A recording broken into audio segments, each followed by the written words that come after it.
Salut à tous, nouvelle vidéo aujourd'hui. Donc aujourd'hui, nous allons parler d'entraînement et de nombre de séries de répétitions. Avant de démarrer, sachez que c'est votre espace, que vous pouvez me poser toutes vos questions, soit en commentaire, soit dans le formulaire anonyme. On les récupère, on les met dans l'entonnoir, ça arrive sur ma liste magique et j'en parle tous les jeudis à 18h. Donc vous avez une playlist dédiée qui s'appelle La Question Fit que vous pourrez retrouver sur ma chaîne dans la rubrique playlist. Donc abonnez-vous à la chaîne puisque vous serez mentionné non, vous serez notifié des prochaines vidéos. Ensuite, vous avez également tous les mardis à 8h du matin, pétante, un nouvel épisode de mon podcast qui s'appelle La Pause Fitness que vous retrouverez sur toutes les bonnes plateformes de podcast, y compris sur YouTube. Donc, 2 raisons de s'abonner. Et la troisième raison de s'abonner à la chaîne, c'est que tous les dimanches à 10h, vous avez un extrait du cours que je sors sur mon site, sur la diététique, sur le sommeil, sur l'entraînement, sur les hormones, sur toutes ces choses-là. Donc moi, je regarde toutes les semaines des tas d'études scientifiques qui m'intéressent parce que voilà, c'est mon boulot. Et j'en fais des synthèses que je vulgarise, que je mets en forme de texte comme ça, que je vous propose en PDF et en vidéo pour que vous puissiez avoir comme une formation continue, de l'apprentissage continu chaque semaine. Donc c'est pour ça, c'est ma plateforme, j'appelle ça le Netflix version fitness, en moins cher que Netflix, et avec un nouveau cours chaque semaine. Il y en a plus de 500 déjà en ligne, donc si vous y accédez maintenant, vous avez accès à toutes celles qui sortent au fur et à mesure, mais vous avez également accès à toutes les archives, donc c'est plus de 500 qui sont sortis, et pour un tarif inférieur à celui de Netflix. Donc honnêtement, la concurrence en PLS. Bref, je m'arrête ici, c'était une petite blague. Donc bonjour, j'ai entendu parler d'un nombre de séries maximum par semaine pour l'hypertrophie, 25 à 30 séries au total hors échauffement, mais en charge de travail pur. Ce qui ferait 2 séances par semaine pour le même groupe musculaire avec 12-15 séries en moyenne sur plusieurs exercices par groupe musculaire par séance. Alors attends, ça ferait 2 séances par semaine pour le même groupe musculaire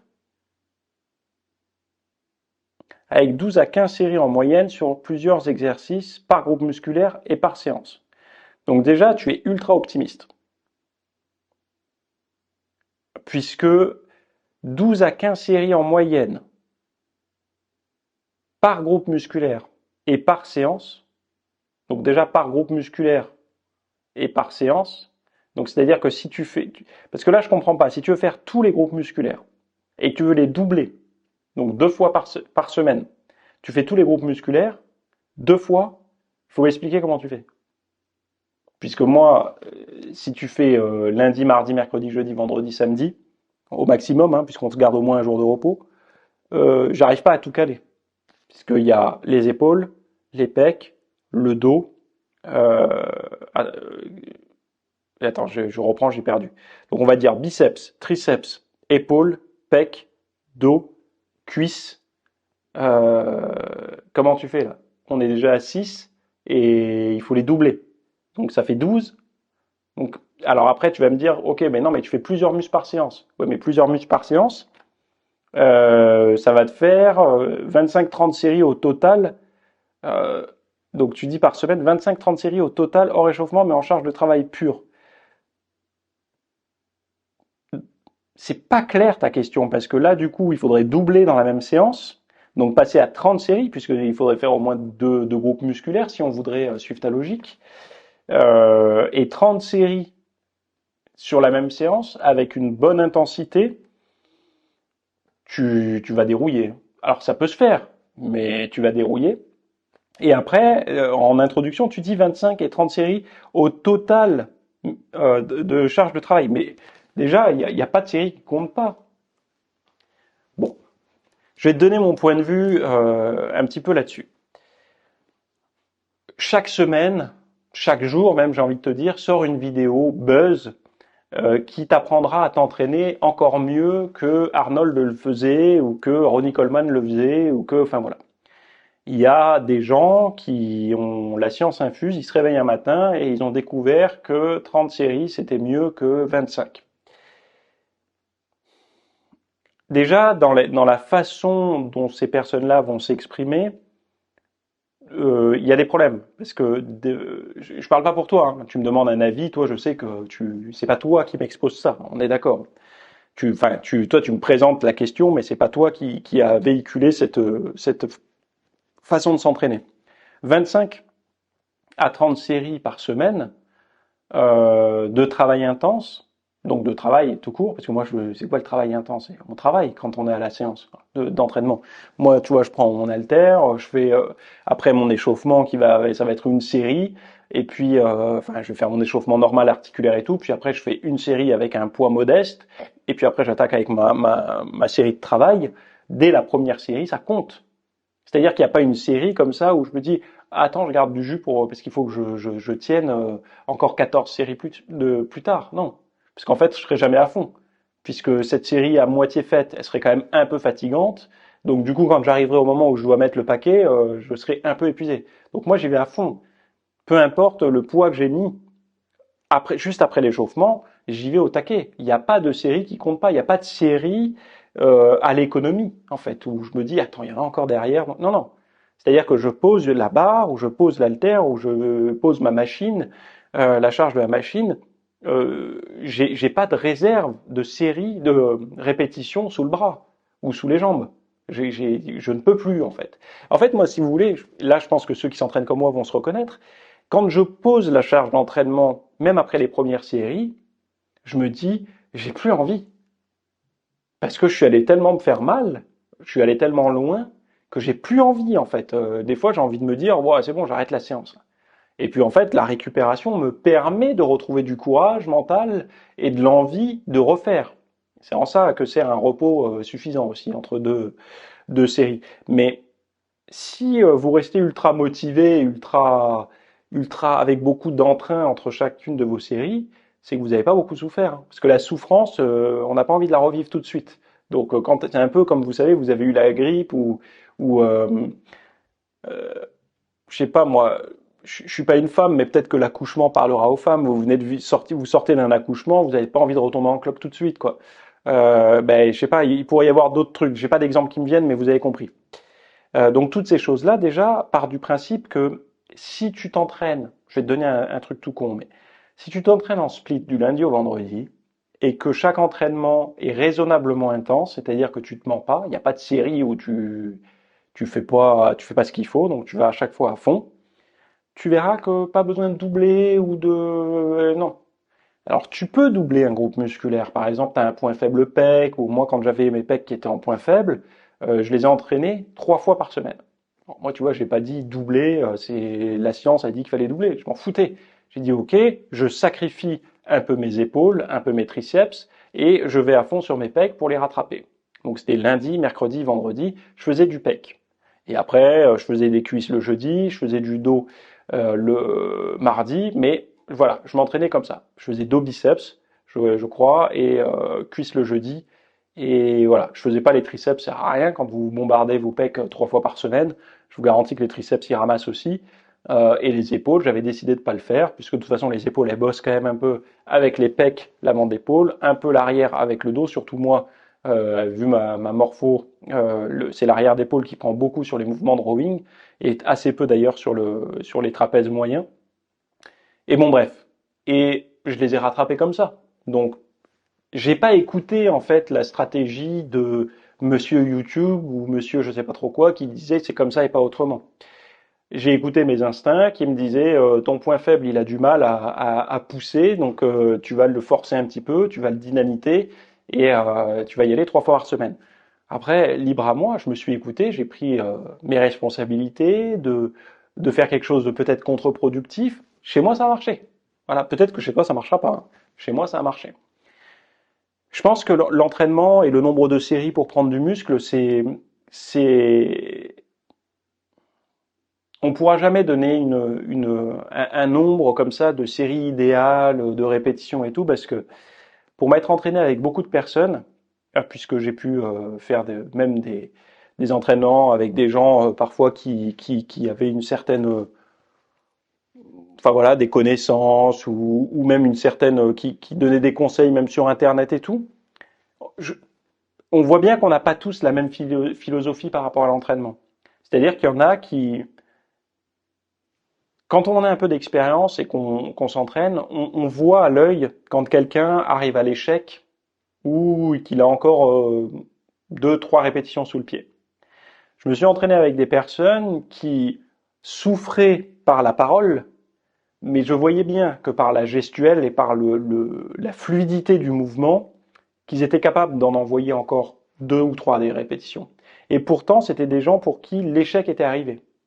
Parce que la douleur ou l'inconfort sous la charge était tel qu'ils avaient envie de poser la barre. J'espère que je suis clair. C'est-à-dire que ce sont des gens qui succombent à une certaine douleur sans aller chercher vraiment la rupture. La rupture ou l'échec musculaire et tout. Je sais que c'est pareil, ça, l'échec musculaire, aujourd'hui, je sais pas pourquoi c'est plus la mode, il faut surtout pas aller à l'échec. Je sais pas qui c'est qui a véhiculé ces conneries, mais bon, c'est comme ça. Euh, et donc, en fait, en gros, aujourd'hui, il faut s'entraîner moins pour être plus musclé que ceux qui s'entraînaient plus. Bref. Oui, j'en reviens à dire qu'il y a des gens qui ne tolèrent pas la douleur pareil que d'autres. Et je pense que si on est capable à chaque série de pousser ses répétitions jusqu'au point de rupture, alors vous n'êtes pas obligé d'attendre le moment où vous êtes bloqué sous la barre, mais de vous dire, quand vous êtes en train de faire par exemple votre coucher ou peu importe, de vous dire là si j'entends une nouvelle, je suis foutu, je reste bloqué quoi. Donc si vous êtes chez vous, ne mettez pas les sécurités, comme ça vous pouvez faire tomber les poids de chaque côté, ou faites-le avec haltère. Euh, mais il y a des gens qui ne sont, je vous dis, je me suis entraîné avec des personnes qui ne sont pas capables. Et même moi, je leur dis, allez, t'es encore capable d'en faire une ou deux là? Ah non, je peux plus. Et le je peux plus, en fait, déjà, en disant je peux plus, il montait avec une vitesse, une rapidité pour reverrouiller la barre ou si c'était le guider ou la reposer sur les chandelles, une telle facilité que je me dis, mais bien sûr que tu peux, parce que quand tu ne peux plus, la barre, elle monte lentement. T'as beau vouloir y aller à fond, vite la reposer, ça monte lentement. T'as plus de jus. Déjà, quand c'est lourd, ça monte lentement. T'as beau vouloir la faire aller vite, elle montera lentement. Puisque si ça monte vite, c'est que c'est trop léger. Euh, donc voilà. Donc il n'y a pas réellement, si je reprends ta question, qu'est-ce que je pense de tout ça? Je pense encore une fois que tout ça, ça met des limitations. C'est-à-dire que si toi, tu as envie de tripler ton point faible, bah, du coup, tu as entendu que c'était 2 fois pas plus, donc tu vas pas faire. Et toutes ces limites, c'est un peu comme la vidéo de la semaine dernière où on parlait des physiques atteignables naturellement. Je déteste les limites. Je déteste les limites, en tout cas dans le monde de l'entraînement. Dans la vie de tous les jours, évidemment, il y a des limites à respecter. Par exemple, on peut se mettre des limites pour le sommeil, on peut se mettre des limites pour la nourriture, des choses comme ça pour se cadrer. Mais à l'entraînement où c'est un monde de performance et de dépassement, déjà dépassement et limite, c'est bizarre. On peut pas à la fois se mettre des limites et à la fois se dépasser, puisque, enfin, c'est étrange. Toutes ces notions-là, moi, soit ça peut t'envoyer, parce que admettons, tu t'es fatigué, tu traverses une période un peu compliquée, et on te dit si tu peux pas faire 2 fois tous tes muscles par semaine, c'est pas bien. Donc du coup, tu t'entraînes pas ou tu t'épuises. Si tu as une certaine flexibilité, il y a des moments où tu es en forme, tu sens que tu peux envoyer du boudin, ben faut y aller quoi. Tu vois, il n'y a pas de restrictions à avoir. Et puis il y a des moments où, je sais pas, tu vas traverser un coup dur, une séparation, un divorce, un déménagement, un changement d'emploi, peu importe, un deuil, la naissance d'un enfant, enfin quelque chose qui va te véhiculer beaucoup de stress, te procurer beaucoup de stress, bah là, il va falloir lever un peu le pied et adapter ta forme d'entraînement. Parce que si tu ne le fais pas, ça va faire comme tous ces passionnés de muscu qui, durant le Covid, n'ont rien fait, parce que pour eux, c'était du split en salle de musculation ou rien. Donc zéro flexibilité à l'entraînement, ils savaient pas faire autre chose que machine d'entraînement, miroir, ambiance, musique, odeur, enfin tout ce qui reflétait leur salle d'entraînement.